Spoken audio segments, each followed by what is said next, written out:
So we get asked a lot how we come up with our ideas, and sometimes we find two pieces and we put them together as a set just because we like them.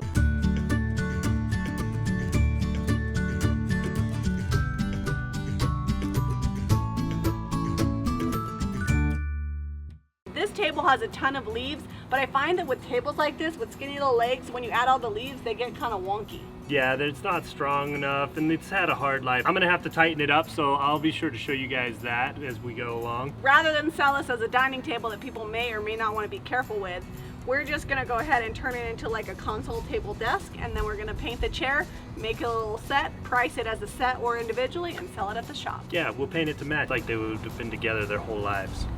It'll be like it's their 50th wedding anniversary. Yep. All right, so I've got the table upside down here, and I've just got my metric wrench out. I'm gonna start out just by tightening up these legs. They're pretty good. And then I've got a standard screwdriver. I'm gonna pull these out because you can see here this is wobbly. It's got screws on the backside that have come loose. Look at that, Jamie's working the screwdriver. I know how to use tools. Got tired of waiting on you. Sorry, I'm over here tightening these legs up. All right, so real quick to get to the back side of this, I was hoping I could just open up the leaves and that these screws would be accessible, but they're not. So I'm gonna take this off. Those are in there. Right. Yeah, don't strip them, please. Okay, you're on your own. All right, now I can access these screws here and tighten this back up. Okay, so I'm using DIY Farm Fresh and my Paint Pixie brush, and I'm gonna go ahead and paint this chair. I chose this color, if I can find it, because I have this fabric, and it's the Farm Fresh matches the leafy green. So we're gonna tie this together and paint the table white, and hopefully it's a good match set. I already wiped down this chair and I'm ready to paint. I always like when I'm painting chairs to paint them upside down because I paint all the undersides of the rungs. And if I try to do that when they're right side up, I always miss a section. Zeb's kind of notorious for that. Yeah, I don't paint upside down. Zeb doesn't paint them upside down. So if you flip over Zeb's chairs, you'll know he did it because there's no paint underneath the rungs. I used to not do it, but I had a customer one time complain, so now I do. All right, so I fought my way through the cobwebs on here, and I think I've found the groove for this screw. These are gonna have to come all the way out, because I tried tightening them and it didn't help the wobbly, so I got to look at it and see what's going on. So you can kind of see it used to have a little bit of glue here that has broken free of the wood grain, so I'm going to add more glue and then just tighten the screws back in.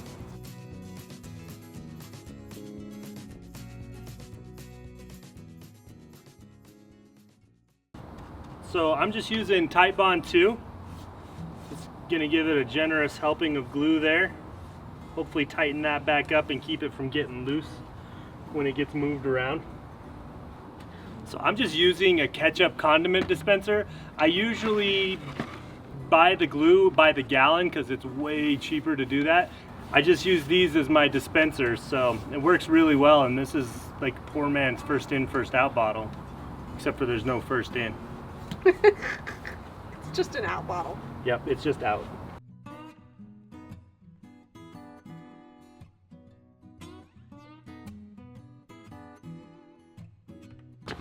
So while Jamie finishes painting that chair, I'm gonna get the old upholstery off of this. Looks like it's got two fun layers, look at that. 3 layers of upholstery on this chair. Well, what do you want me to do? All right, so fold that over. In half?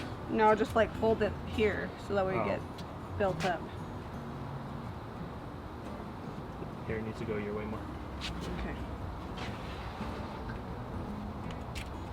Alright, I think that'll do. Are you gonna fold it up underneath? You could buy new foam for this, but that's gonna run you quite a bit. And I'm not gonna sell this chair for that much, but I definitely need to replace that thin old batting that was on there. Heirloom batting, triple folded, and it'll be the perfect right amount of softness for the seat.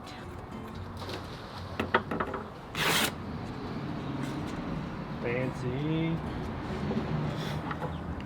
That's me, I'm a fancy gal. Alright, can you cut this excess fabric off? Like right there, probably. Probably 3 inches past the fold. Just start it and then you can probably rip it. I don't know if I can rip it like you. I'm too nervous. Kinda here. I'm too scared. Wait! Oh, look at it fraying. Oh!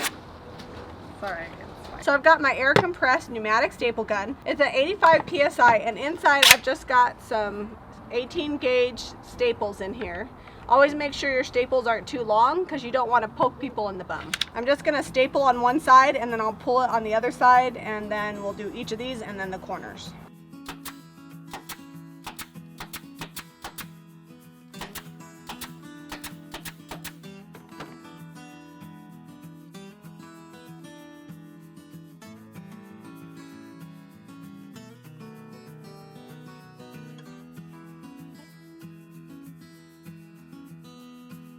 All right, so I'm gonna cut off this excess batting so I don't have bunchy corners. That's really important. And then I'm just gonna take this fabric.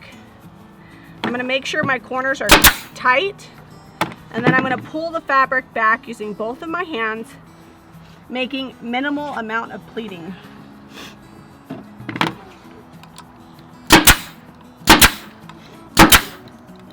All right, I'll show you what that looks like on the front. There you go. So I'm just cutting the excess fabric and batting off to tidy up the edge a little bit. How many years did you use a handheld staple gun like this doing upholstery? I don't know, 4 years, 5 years. Well, my whole life until we got that. So it took me, we had a compressor and staple gun set up. I'd been using it for a few years. And it took a couple years before Jamie broke away from the handheld staple gun to start using the pneumatic. She's never gone back. Obviously, it's way easier as far as labor goes. So if you don't have an air compressor and a staple gun, you can get it done with this. She did it for years. It just takes longer and it's harder on your hands. So once I get to this point, I just take these edges and I staple them down just to kind of tidy them up. Another option is to put a dust cover on the bottom and it looks a little bit neater. If I'm gonna be asking like $100 for a chair, I'm gonna do it. I'm probably gonna be under 50 bucks on this chair, so I'm not gonna put a dust cover on it. So meanwhile, while we're hard at work over here, Jack is just playing in the pool. Can you say hi? Hi. So if you hear splashing, that's what we got going on. But it's hot, you gotta keep cool, huh? Yeah.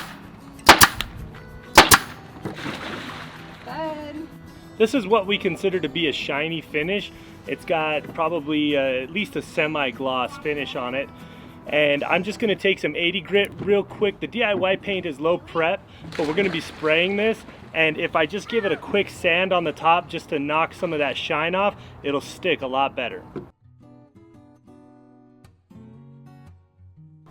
So that's just 2 passes over the entire surface with 80 grit. It scuffed it up pretty good. I've got a few squiggles. If I were going to be staining this, I would definitely hit it with some 220 grit to smooth those squiggles out. I'm gonna go ahead and spray this. This has got 6 legs on it, so it would be kind of hard to brush quickly. And it's so hot, the paint's drying so fast, I'm just gonna spray it real quick.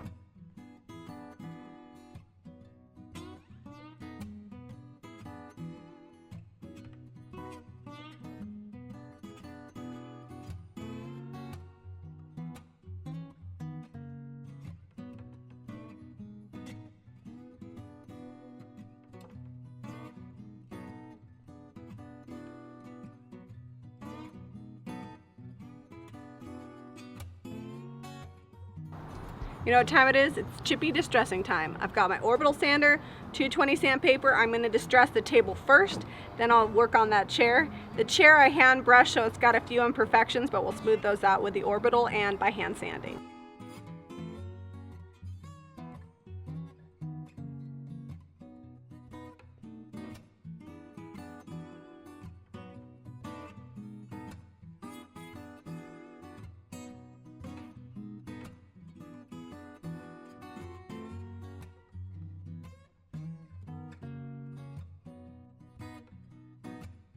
I'm just chipping off the goopies here. Sometimes it's kind of hard when you're painting chairs to get it all smooth. So I just kind of peel it back a little bit. If you weren't distressing it, you couldn't get away with this bit. I am. All right, so we're switching it up a little bit. It's really hot outside, and as much as I love working in the heat, it's nicer in here, but the heat is also going to affect the finish. We're using DIY Big Top. If you put it on in the heat in direct sunlight, it's gonna dry too fast. It'll be really rough since it's a liquid sealer. And that's pretty much across the board for all the sealers that are liquid like that. If you put them on in direct sunlight and it's hot, too fast on the drying. And I'm also using this Worcester foam brush, so I'm gonna do the top. Jami is going to wax the bottom because that's gonna get in all the nooks and crannies a lot easier. I'm using my Paint Pixie brush to put this on. And like you said, the top is gonna get more abuse, so we're gonna big top the top, so that way it's got a nice rock solid hard finish, and we're gonna wax the base, because the base isn't gonna see as much use as the top. And it's much easier to wax legs than it is to try to get a nice, even, non-drippy, brushed on coat of sealer. I mean, it can be done. It's hard with the foam brush though. Foam brush is great for flat surfaces. If you use a regular brush, then you get like brush strokes, and so we're just gonna wax these. Careful I don't get this in your hair. Sorry, my hair is like... It needs a good washing. I washed it this morning. Did you wash your hair? Not this morning, last night. Or the hair that just grows on the sides? Yeah, according to Jack, I have hair, it just grows on the sides. Yeah, if Zeb ever says that he doesn't have hair, Jack's like, you have hair, Dad, on the sides. Which is true. All right, so now that I've got a coat along the whole top, sometimes with these foam brushes, it can actually make it be a little foamy and get bubbles in your finish. So what I'm doing is I'm just taking the brush and like real super light, like it's barely resting on my finger. I'm just dragging it across the full length. And that's getting rid of all of the kind of brush marks and little bubbles that may have been in there from when I put it on heavy at first. Like I'm barely putting enough pressure on this with my thumb so that it'll actually pull it without slipping out of my hand. I'm not hardly pushing at all. Just kind of dragging it across the surface. So once that's dry, I'll put one more coat on. We'll do 2 coats on the top. I might do a third depending on how it feels, but it should be good after 2 coats on this. All right, so I'm gonna be waxing the chair same way as my other piece. You can see when I wax it, especially on this darker color, it gets super dark. It's not gonna stay this dark, it will lighten up. Another thing to remember is sometimes when you put on your wax, it'll get splotchy. Give it 24 hours, it should even out. I mean, you will have highs and lows because this is a clay-based paint, but if it's super splotchy, give it 24 hours and then buff it and it should get better. All right, so we let this dry overnight. The top is nice and smooth and hardened. The DIY Big Top did exactly what we wanted it to do. It's gonna be a really nice durable finish, but I need to buff the legs and the chair. So I'm gonna go ahead and buff them. I've just got a lid-free rag and just gonna rub off any of the excess wax until they feel smooth to the touch when they're not like grabbing.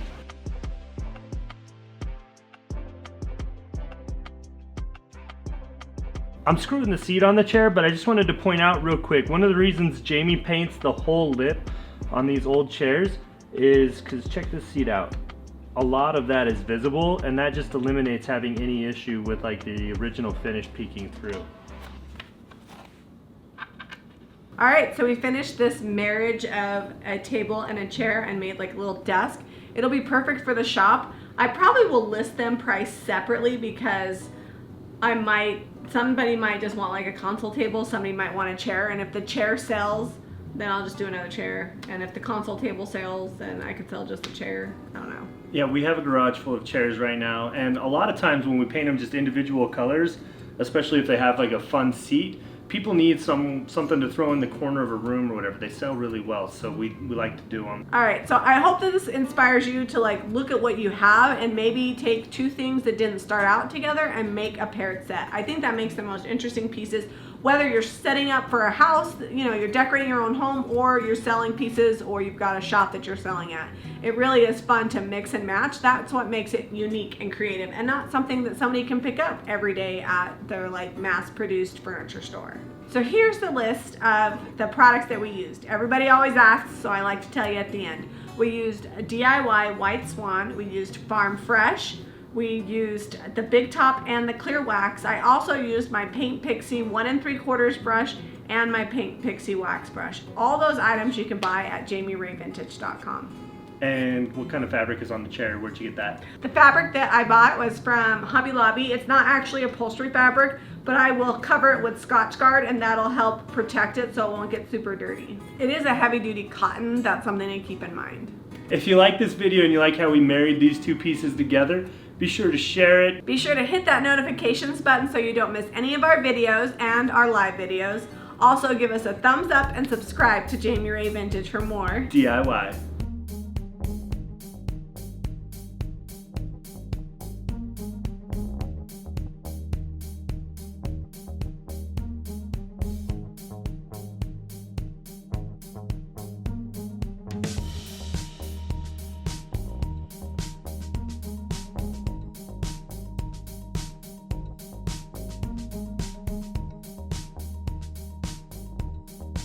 If you like this video and you like how we married these two pieces together, be sure to share it, give us a thumbs up, and subscribe to Jami Ray Vintage for more DIY. Oh, you totally weren't on cue. You're such a dork. Threw her off.